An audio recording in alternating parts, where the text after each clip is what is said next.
What if I told you that the Garden of Eden, that perfect divine paradise described in the Bible, might not be just a myth? What if the greatest mystery in human history isn't lost, but hidden in plain sight? In this video, we're diving into the most mind-blowing theories, historical clues, and scientific findings about the Garden of Eden's true location. From ancient Mesopotamia to the depths of the Persian Gulf, and even beyond this dimension, the search for Eden is far from over. You'll discover not only where Eden might be, but why it matters for your life, your future, and your understanding of creation itself. This isn't just about archaeology or scripture. It's about identity, destiny, and a deeper spiritual truth that could change how you see the world forever. So if you've ever asked, where is Eden? Does it still exist? You're in the right place. Buckle up. This journey is about to challenge everything you thought you knew. Don't forget to hit the like button, subscribe, and stay with us till the end, because what we uncover could leave you speechless. Let's begin. Imagine a time before civilization, before cities rose and empires fell, when the earth was untouched and flawless. The Garden of Eden, as described in the book of Genesis, was more than a place. It was a divine masterpiece, a realm of unimaginable beauty, where humans lived in direct communion with God. No suffering, no fear, no separation, just peace, purpose, and perfection. It was the beginning of humanity's story. But what if that beginning wasn't just symbolic? What if Eden was, or is, real? The idea that such a place existed isn't just compelling, it's universal. Cultures across the globe speak of a paradise lost. Is that coincidence? Or a clue? Throughout history, the search for Eden has obsessed explorers, theologians, and scientists. Some believed it was in Mesopotamia, the so-called cradle of civilization. Others looked toward the lush lands of Africa or the underwater mysteries of the Persian Gulf. And some suggest it's not even on this earthly plane anymore. But the deeper question is, why are we all still looking? What are we really hoping to find? The answer might lie in our spiritual DNA. Humanity has a deep longing to return to something pure, original, and whole. Eden represents more than a lost garden. It's a symbol of everything we lost and desperately want back. In Genesis 2, we're given a specific clue. A river that flows out of Eden, splitting into four: Pishon, Gihon, Tigris, and Euphrates. This description has guided researchers for centuries. Tigris and Euphrates still exist today in modern-day Iraq. But the other two rivers? Nowhere to be found. Some claim they've been renamed. Others think they dried up after a massive flood, perhaps the flood. This creates a paradox. Part of the map is visible, but the rest remains a mystery. Could this partial visibility be intentional? A divine breadcrumb trail, left not just for curiosity, but for a future unveiling? Mesopotamia remains one of the strongest candidates. The land between the Tigris and Euphrates, modern-day Iraq, Syria, and parts of Turkey, fits the biblical geography closely. This region gave birth to the Sumerians, Babylonians, and Assyrians. They weren't just ancient cultures. They were the first city builders, inventors of writing, keepers of myths. Myths that speak of gods, gardens, and divine punishment. Sound familiar? The idea that Eden might have been located where civilization first bloomed isn't far-fetched. It creates a powerful narrative. Humanity was born in paradise, lost it through disobedience, and began the long road back through hardship and innovation. But there's a problem. If Eden was in Mesopotamia, why hasn't it been found? Rivers change course. Cities crumble. But something as sacred as Eden, wouldn't there be more evidence? Some scholars argue it was erased by divine design. Genesis 3:24 describes cherubim and a flaming sword guarding Eden after Adam and Eve's exile. That doesn't sound like a metaphor. It sounds like a barrier. What if Eden is still there, just sealed? The thought raises an eerie possibility. We may have walked right past it, built over it, or flown above it, never knowing how close we were to something so holy. Now consider this. What if the entire Earth was once vastly different? Some call it the lost world theory. Before the flood, before tectonic shifts and climate collapse, Earth may have had a completely different landscape. Rivers in different places, mountains where oceans now lie. Genesis describes the pre-flood world as perfect, balanced, and abundant. Science supports this. Fossils of sea life have been found on mountain peaks, evidence of sudden, cataclysmic change. If Eden was part of a first Earth, then maybe we can't find it because that Earth no longer exists. Not buried, not hidden, but gone. This brings us to a staggering possibility, that Eden may still exist, but not in our dimension. What if it was moved, sealed in a realm beyond our reach? The Bible hints at this in multiple places. Realms where angels dwell, where God's presence is unfiltered, where visions take place. Revelation speaks of a new Eden, a future paradise.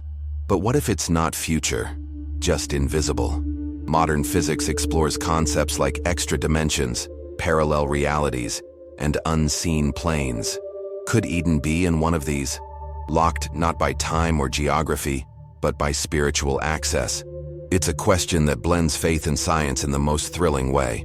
Think for a moment. If Eden exists in another dimension, a realm that defies physical access, what does that mean for us? Is it possible that spiritual experiences, moments of divine connection, are brief glimpses through that veil? Many prophets in the Bible spoke of seeing visions, being taken to otherworldly places, even interacting with angelic beings. What if they were glimpsing Eden?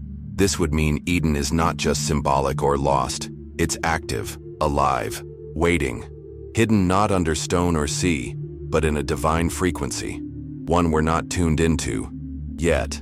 And here's the key. Perhaps the way back to Eden isn't through a map, but through transformation. Now let's turn our eyes to Africa, more specifically, Ethiopia. Many scholars point to the biblical land of Cush, mentioned in Genesis as being part of Eden's geography. Ancient Cush includes regions of modern-day Ethiopia and Sudan. This area is not only biblically significant, but scientifically as well. Some of the oldest human fossils on Earth were found in the Ethiopian Rift Valley. Could this be a sign? The origin of humanity and Eden aligning in the same space? Ethiopia's terrain is wild, fertile, and ancient, perfect conditions for a divine garden. And its isolation over time means secrets may still lie untouched beneath its soil. In Ethiopian tradition, the Ark of the Covenant is believed to reside in Axum, an ancient city with deep spiritual roots. This connection to divine relics, combined with Edenic references and regional myths, suggests that this land holds more than historical weight. It holds spiritual memory. Oral traditions passed down for millennia speak of sacred places, divine encounters, and holy guardians. What if these stories are not just folklore? What if they're fragmented memories of Eden? That possibility invites us to look deeper, not just into archaeology, but into storytelling itself. The truth may be hidden in the stories we dismiss.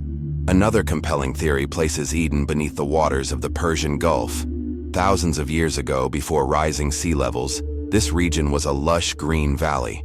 Scientists call it the Persian Gulf Oasis, a place where rivers once flowed, animals thrived, and early humans lived.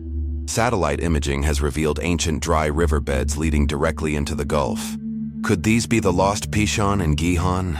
This area fits the biblical geography perfectly. If true, then Eden could be lying beneath the waves, preserved in silence, hidden not by divine judgment alone, but by time, tide, and tectonics.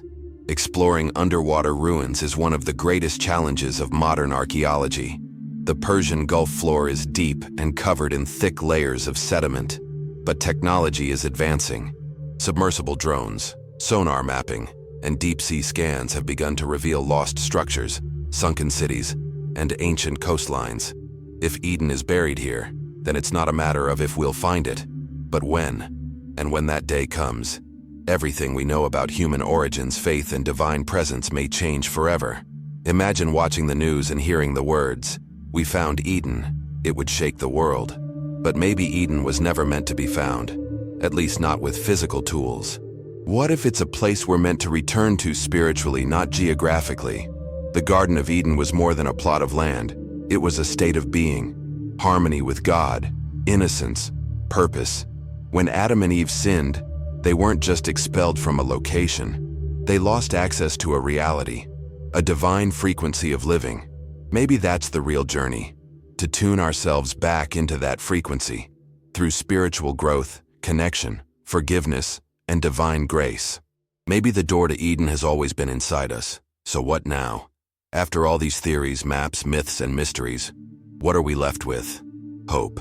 Eden's story is one of loss, yes, but also of promise. The Bible doesn't end with exile. It ends with restoration. Revelation 22 speaks of the tree of life reappearing, of rivers flowing in paradise, of perfect peace between God and man. This is not a metaphor.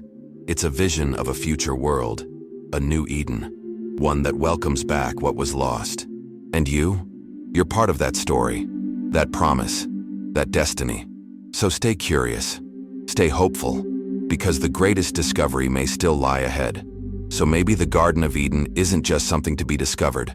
Maybe it's something to be restored. A place that still lives, not only in history or scripture, but in the deepest longings of our hearts. A symbol of what was lost, but also a promise of what will return. Eden was never just a garden. It was a glimpse of heaven, and the hope of Eden still burns brightly today. As you reflect on everything we've explored, the rivers, the ruins, the realms, the revelations, remember this. The search for Eden is not just about finding a location on a map. It's about finding your way back to the presence of God. The true garden is a life in communion with Him, and that door, though once closed, is now open through Jesus Christ. If you're feeling that pull, that inner whisper saying, "There's more than this world," don't ignore it. The same God who walked with Adam and Eve in the cool of the day still wants to walk with you, right now, wherever you are. That longing for peace, for home, for wholeness, it's not just nostalgia. It's the echo of Eden calling you back. So here's what I invite you to do. Subscribe to this channel, not just to follow content, but to follow truth. And more importantly, follow Jesus. He is the way back. He is the tree of life. He is the river that still flows. Let today be the day you begin your journey not just toward Eden, but toward eternity. Share this video with someone who's been searching for answers, someone who's wondered where they belong. Because Eden wasn't made for just two people. It was made for all of us. And even though it's hidden for now, one day, it will be revealed. And when it is, I want you to be there. And before we end, let me say this. My name is Oliver. I'm not just a narrator or a voice behind a screen. I'm someone who, just like you, is on this journey of discovery, faith, and restoration. Every video I create is born out of a desire to draw us closer to the truth, to bring us home. Thank you for being here. Thank you for giving your time, your heart, and your curiosity. I pray this message stirred something deep in you, and I hope you'll stay with me on this path. Until next time, stay hungry for truth, stay rooted in faith, and never stop seeking Eden. I'll see you soon.